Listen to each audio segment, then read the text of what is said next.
नमस्कार। आज हम देश में बढ़ते हुए नशे की प्रवृत्ति पर ये वीडियो तैयार कर रहे हैं।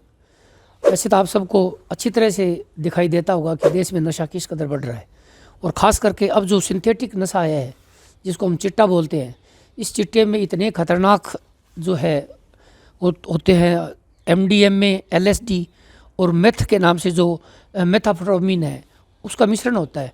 और ये इतना खतरनाक नशा है कि 2 या 3 बार लेने से बच्चा आदी हो जाता है, और जो आदमी चिट्टे के नशे में पड़ गया उसकी उम्र बस 4 वर्ष से अधिक नहीं, 4 वर्ष के अंदर उसकी मृत्यु निश्चित है।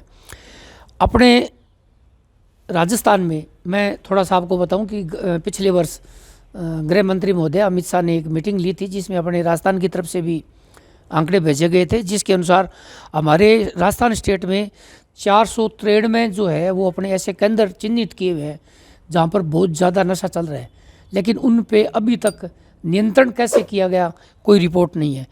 पिछले वर्ष 2833 मुकदमे रजिस्टर्ड हुए थे, जिनमें 3733 लोगों को नशे में गिरफ्तार किया गया था, लेकिन इनमें से जो है 932 में से 396 जो लोग हैं वो बेल आउट है। मेरा कहने का मतलब ये भी जो लोग नशे के आदी है, जो नशे का व्यापार कर रहे हैं, एक तो वो जमानत पर जल्दी रिहा हो जाते हैं।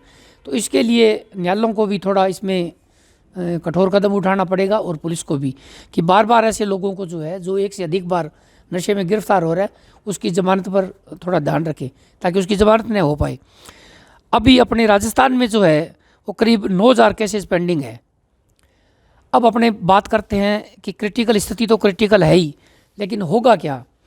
अमित शाह जी ने पिछले वर्ष ये घोषणा की थी कि हम घर घर तक जो है वो नशा बंद करो, नशा मुक्ति आंदोलन को बढ़ाकर, और 12 जनवरी यानी विवेकानंद जी के जन्मदिवस पर 2022 तक इनको घर घर इस आंदोलन को पहुंचाना था। लेकिन अपने को पता है कि सरकारी योजनाएं जो है वो कागजों तक बंद रह जाती है। हमारे राजस्थान में पिछले वर्ष गहलोत साहब ने 25 करोड़ 74 लाख रुपए का जो है वो बजट घोषित किया था कि नशा मुक्ति के लगाएंगे, नशा मुक्ति केंद्र खोल लेंगे और जो बच्चे हैं उनको कारोबार देंगे वगैरह वगैरह। बड़ी लंबी चौड़ी योजना थी, नवजीवन योजना के नाम से, लेकिन बीच में चुनाव आ गए, कुछ नहीं हो पा रहा। तो मेरे कहने का से ये है कि सरकारों को ध्यान चुनाव की तरफ ज़्यादा जाता है और योजनाएं बनती है, योजनाएं बंद हो जाती है। इसलिए अब आम आदमी को जो है वो इसमें सचेत होना पड़ेगा। हम लोगों ने यहाँ हनुमानगढ़ में, मैं आपको बता दूँ, हम लोगों ने एक नागरिक सुरक्षा मंच के नाम से मंच बनाया हुआ है।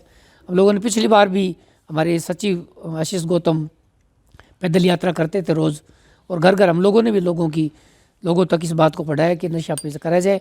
और आज हमने विवेकानंद जी की जयंती पर, हालांकि कार्यक्रम तो घोषित केंद्र सरकार का है, लेकिन हमने इसको आगे बढ़ाते हुए अब हम अपने जिला मुख्यालय पर हनुमानगढ़ में 19 स्थानों पर महापुरुषों के चौक पर 19 मिनट तक मौन करके जन साधारण को जागृति के लिए एक आह्वान किया है। आप सभी जो साथी मेरे को सुन रहे हैं, ध्यान दीजिए, इसमें हमारे साथ लगिए। ये जो समस्या है वो 1-2 लोगों की समस्या की नहीं है, इसमें हर घर से हाथ उठेगा तब नशे की प्रवृत्ति पर रोक होगा।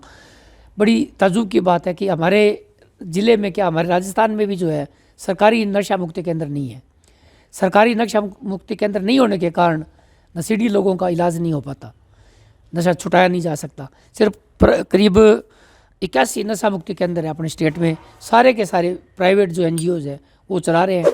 और अब प्राइवेट नशा मुक्ति के बारे में थोड़ी शिकायतें भी आ रही है, जो आप लोग अखबार में देखते होंगे। खैर जो भी है, ये लोग प्रयत्नशील तो है, कम से कम इसमें थोड़ा सा सरकार का ये ध्यान आकर्षित कराने योग्य है कि गांधी जी का आज़ादी के समय एक स्टेटमेंट था कि अगर देश में नशा रहता है, यानी शराबबंदी नहीं होती है, तो आज़ादी का कोई अर्थ नहीं है। अब गांधी जी की आप शब्दों की महत्ता समझे, यानी देश को टोटल ही नशा मुक्त करना था, लेकिन आज केंद्र सरकार नहीं, हर स्टेट की सरकार का आय का मुख्य साधन नशे की आमदनी है।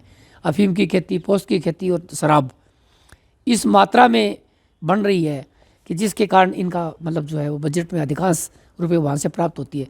तो ऐसी सरकारें जो ये जनतांत्रिक व्यवस्था में, ऐसी सरकारें जो नशे की आय पर चलती है, वो कैसे नशा मुक्त देश को कर लेगी। तो इसमें एक गंभीर जन जागृति की आवश्यकता है। सभी भाइयों से हाथ जोड़ के निवेदन है इस नशा मुक्ति अभियान में सतत रहिए। जहाँ जहाँ नशा मुक्त ऐसे केंद्र हालांकि सरकार के चिन्हित किए हुए हैं, लेकिन कार्रवाई नहीं हो रही। अपनी तरफ से अब परसों वहाँ एक नशा मुक्ति लोग वो अपना खुद पहरा लगा रहे थे, लेकिन वो नशेड़ियों ने रात को उन पर आक्रमण कर दिया। तो लेकिन पुलिस भी कोई इस ऐसे मामले में कार्रवाई नहीं कर रही। तो मेरा आप सभी नागरिकों से आग्रह है कि कृपया इस मुहिम में साथ जुड़िए। ये मुहिम आप सबका है और आपकी तरफ से ही है। अगर हम सब लोग मिलकर ताकत लगाएंगे तो इस पर कुछ नियंत्रण कर सकेंगे। धन्यवाद।